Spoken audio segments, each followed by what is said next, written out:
This is the 20th episode of my Exploring Appalachia series, and today I'm traveling to the highly requested Appalachian rail town of Bluefield, a town that straddles two states, Virginia and West Virginia. Now, depending on which way you navigate to Bluefield, you might pass through the East River Mountain Tunnel on Interstate 77. This tunnel was built in the 1970s, and its length is just over a mile long, and the state line falls almost exactly in the middle of the tunnel.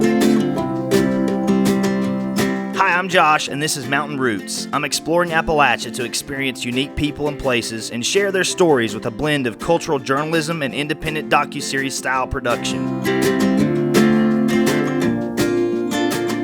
Here at the East River Mountain Overlook, a visitor center once stood, and its main attraction had a quarter-scale railroad train called the Ridge Runner. It would take people through both states, a tunnel, and the surrounding forest.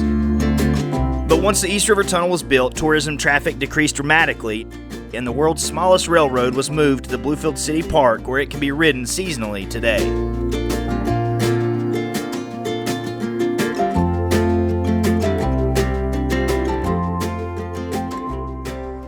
Bluefield is a two-state town rich with history, as I'm about to share with you, like the historic Leatherwood horse farm, part of which is in West Virginia and the other in Virginia.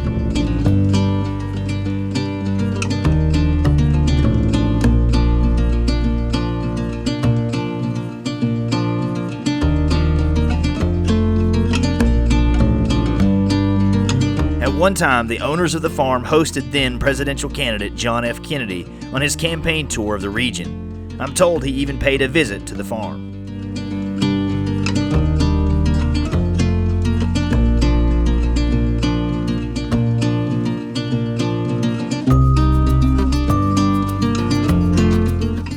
Within eyesight of the farm is Bluefield University, which was founded 100 years ago in 1922 as then Bluefield College.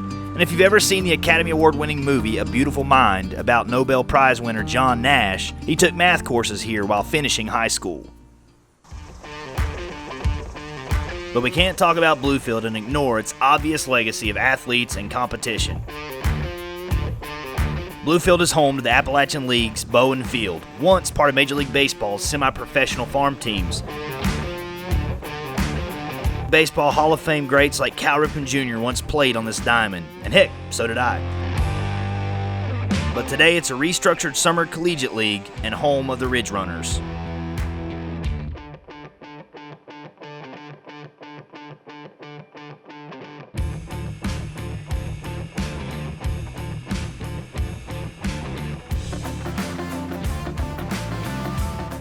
Bluefield City Park is also home to the historic Mitchell Stadium, hosting legendary rivalries between local Graham and Bluefield high schools to see who gets to claim bragging rights. The rivalry is so big the games have been shown on ESPN, and in 2019, Mitchell Stadium was named America's best high school football stadium.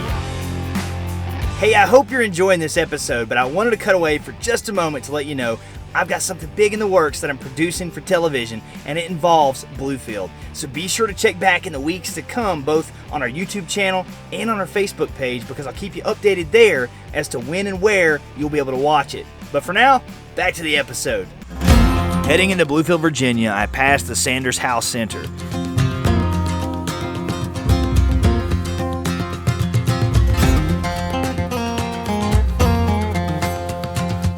The house was built in the late 1800s and was once the heart of a 3,000-acre farm.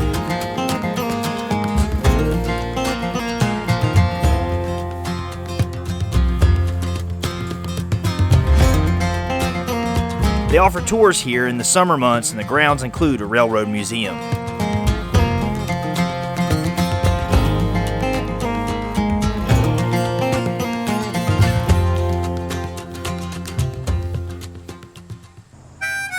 But seeing plaques and markers for things like the National Register of Historic Places got me thinking, so what? It's not going to matter in another 50 or 25 years even if we don't get out and explore, document, and see these places for ourselves before they completely fade in the memory hole of history. They may be in the very places you call home, but blindly drive by every day, unaware of what's right in front of you, of what once was, and what could be.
don't get me wrong, there's more than just yesteryear in Bluefield. What I like about Bluefield, Virginia specifically is the small town vibe and variety of shops and businesses.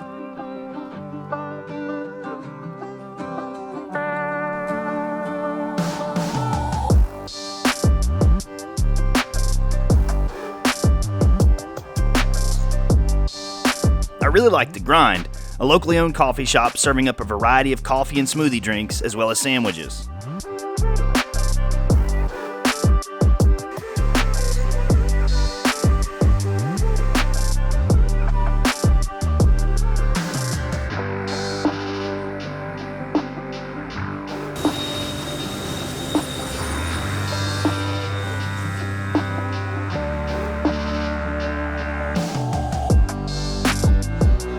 An episode on Bluefield wouldn't be complete without also exploring Bluefield, West Virginia, home to Bluefield State University, a historically black university that was founded in the late 1800s as an institute and then later a college. And here, standing like a proud castle on the hill overlooking town, is the old Bluefield High School, originally named Beaver High School.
The richest and largest deposit of bituminous coal was discovered very nearby in the Pocahontas coal field in the late 1890s. This led to a boom in coal mining that would fuel the Industrial Revolution in the United States. It also attracted to the area large migrations of European workers and sharecroppers from the South who were looking for better wages.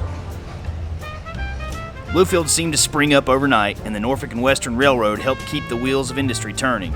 Someone once said Bluefield had steel and coal embedded in its soul, and a nightlife that was a little bit New York, a little bit Chicago, and a whole lot of Pittsburgh. If you watched my previous episode on Welch, West Virginia, you'll also know Bluefield was where the Baldwin Felts agents came from who gunned down Sid Hatfield on the courthouse steps, a major spark in the infamous mine wars. And if you haven't seen that, be sure to watch it after this episode. Although the Great Depression and a series of fires took their tolls on Bluefield during World War II, the coal from these parts supplied the United States and British navies and revived the town. Bluefield found itself in the crosshairs as a German air raid target during the war because of its strategic importance. With the opening of the East River Tunnel in the 1970s, automobiles could finally reach Bluefield without crossing over the mountain.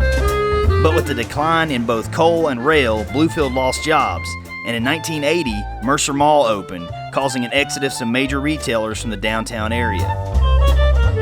However, today there are signs of change. Intuit has recently moved to town, along with a variety of restaurants and a budding art scene.